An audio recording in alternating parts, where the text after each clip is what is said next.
All right, let's jump right in, shall we? Today's deep dive takes us back to 17th century England. Ooh, sounds intriguing already. What's on the agenda? Well, we're going to be exploring this play called The Female Academy. The female academy? Okay, I'm listening. Yeah. What makes this play stand out? Oh, it's full of surprises, trust me. Imagine two academies, one for young women, the other for young men. Two academies. Sounds like we're about to witness a battle of the sexes, 17th century style. Exactly.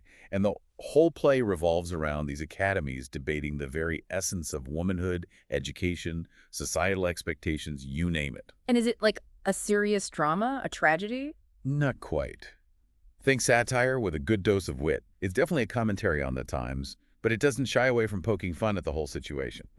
Using humor to address serious issues, that's a classic approach. But why two separate academies? What's the playwright trying to tell us? Well, right off the bat, we get this visual metaphor.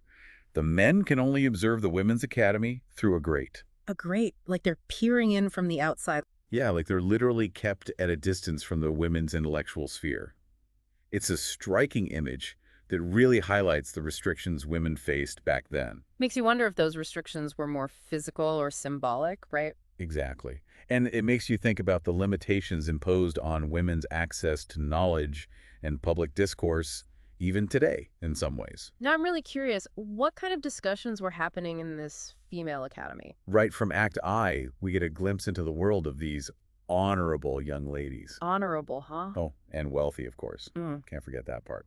So these two older women are discussing the academy. I bet they were the epitome of high society. Totally. But then there's this moment, see? A citizen's wife tries to enroll her daughter, and she gets turned away. Why? Was her daughter not honorable enough? Apparently not of quality. The academy was basically reserved for the elite. Oh, wow. Talk about a rigid social hierarchy. And the best part is the citizen's wife's response.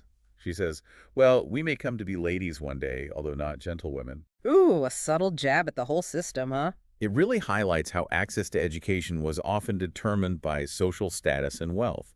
And sadly, some of those barriers still exist in various forms today. Yeah, it's a good reminder that some things haven't changed as much as we'd like to think.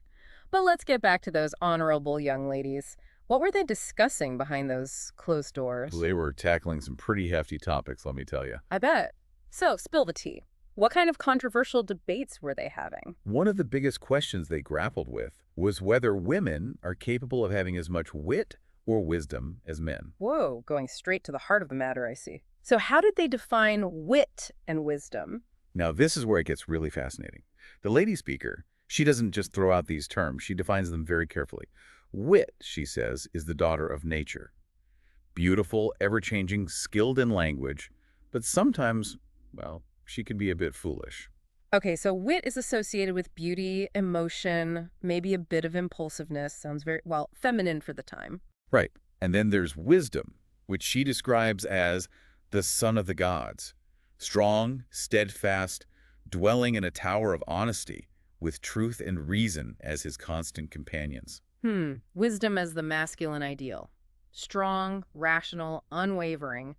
It's almost like they're setting up these binary opposites. It's almost as if they're reflecting the prevailing 17th century views on gender, right there in those definitions. And of course, leaving the audience to question whether those views are actually accurate or just deeply ingrained societal stereotypes. Exactly. It's so clever how the play uses these seemingly simple definitions to expose the limitations placed on women's intellect. You can't help but think about how deeply ingrained those beliefs were back then. And it makes you wonder, haven't we encountered echoes of these ideas even today? I mean, how often do we still subconsciously associate certain qualities with one gender or the other? Yeah, it's food for thought for sure. We might think we've moved beyond these binary views, but I wonder if they're not still lurking somewhere in our collective consciousness. Now, I'm dying to know, how do the men in the play react to all this deep thinking happening over at the female academy? Oh, they're not exactly thrilled. Their scenes are full of frustration, mockery, you name it. One gentleman even remarks that the men are only setting up these academies as a way to poke fun at the ladies. Seriously, they were just mocking them. Yeah. And another one jokes that if men were allowed in, there would be a lot of work for the matrons to act as midwives. Oh my gosh, that's just, wow. It's like they feel threatened by the idea of women engaging in intellectual pursuits. Exactly. Those seemingly humorous comments really reveal the men's anxieties about women's intellect, their independence, and what it might mean for the established social order. It's like they're afraid of the potential disruption if women step outside their prescribed roles. Fascinating. So we've got witty women challenging societal norms, insecure men feeling threatened, and a whole lot of tension simmering beneath the surface. Sounds like this play is less about historical facts and more about human nature. Right. It's a timeless story about how we navigate power dynamics, how we grapple with change, and how we define ourselves in relation to others. Yeah. And it all plays out against this backdrop of 17th century England, which just adds another layer of intrigue. I'm hooked. This female academy sounds like it's packed with surprises. Oh, believe me, we've only just scratched the surface. There's so much more to uncover. Welcome back. I don't know about you, but my mind's still buzzing from those witty ladies at the female academy. Me too. I mean, the play's hilarious, but it also makes you think. Right. Like they're debating serious stuff, but the language is just so sharp, so clever. It made me realize that the language itself is part of the whole gender dynamic. Oh, I see what you mean. Like how men and women use language to argue their points, challenge assumptions. Exactly. It's like they're all trying to control the narrative, but through their words. Which is, let's be honest, still a thing today. I mean, think about social media, politics. Oh, totally. Everyone's trying to spin things their way. But in the play, there's this scene, and I just love it, where the lady speaker actually talks about different types of discourse. Whoa, meta, right. Yeah, like she's breaking it down, even comparing it to music and painting. She talks about something called chromatic music. Chromatic music. Yeah, and she says it has more skill than harmony. It's like she's saying sometimes we focus more on showing off than actually communicating. Ooh, that's deep and so true. Even today, like, are we really listening to each other or just waiting for our turn to perform? Right. And then she brings up this whole idea of truth versus falsehood. She gives this amazing speech about how truth has but one face, but it can wear many countenances.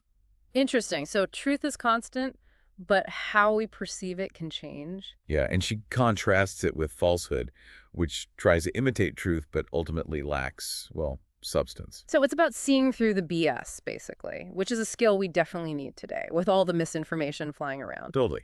The play is like a guide to critical thinking. And speaking of critical thinking, let's go back to those men for a second. Oh, yeah, the ones feeling all threatened by the female academy.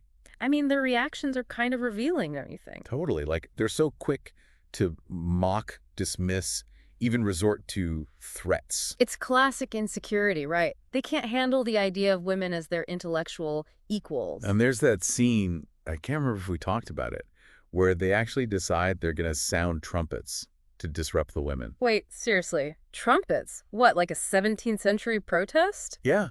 Like, they literally want to drown out the women's voices. Talk about a power move, but also kind of sad, right? Totally. It's like they can't win the intellectual argument, so they resort to brute force. It's almost a metaphor for the whole struggle for women's rights throughout history. Like, no matter how hard they try to silence them, women's voices keep coming through. Right. It's like you can try to suppress ideas, but ultimately you can't stop them from spreading. Okay, but the play isn't just about, like, big abstract ideas, right? It's also got these little moments that feel so relatable, even centuries later. Oh, yeah, for sure. Like when the lady speaker talks about bashfulness and how it can be mistaken for ignorance, especially in women.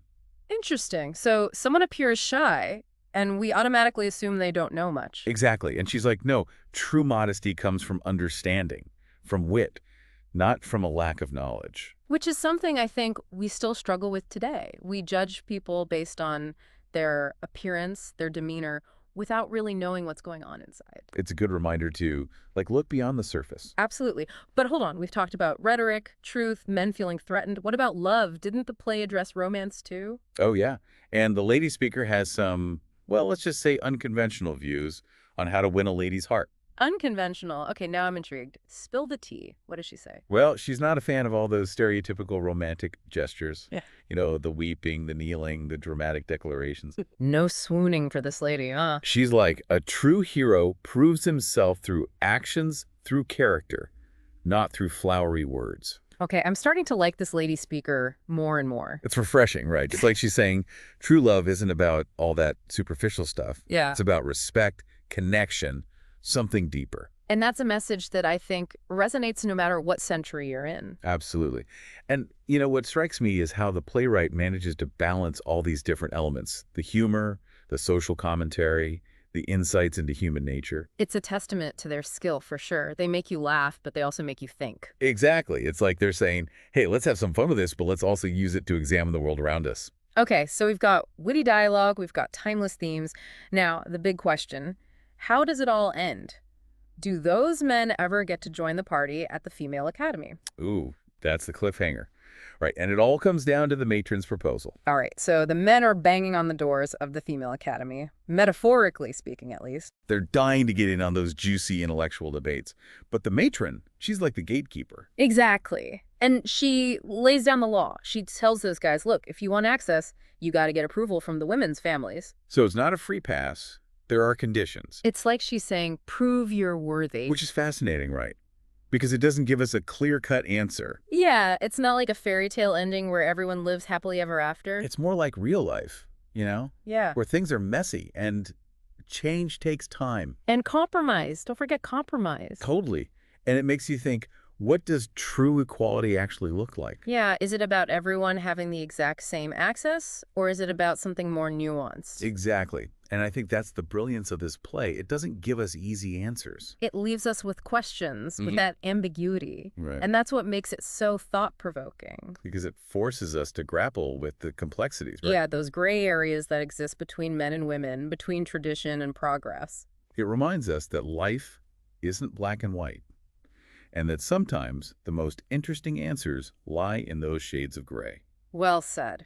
And I think that's a good place to wrap up our deep dive. It has been quite a journey, hasn't it? From witty banter to deep philosophical questions, this female academy has it all. It's amazing how a play written centuries ago can still feel so relevant today. It's a testament to the enduring power of great writing, I think, and to the fact that some human struggles, well, they just transcend time. Absolutely. And to our listener, thank you for joining us on this deep dive into the Female Academy. We hope you've enjoyed exploring its themes of gender, education, and the power of language. And who knows, maybe it's even inspired you to do a little exploring of your own. After all, there's a whole world of literature and history out there just waiting to be discovered. So until next time, keep those minds curious, keep asking questions, and never stop digging for those hidden gems of wisdom. And remember, even in a centuries-old play, you might just find insights that illuminate our world today.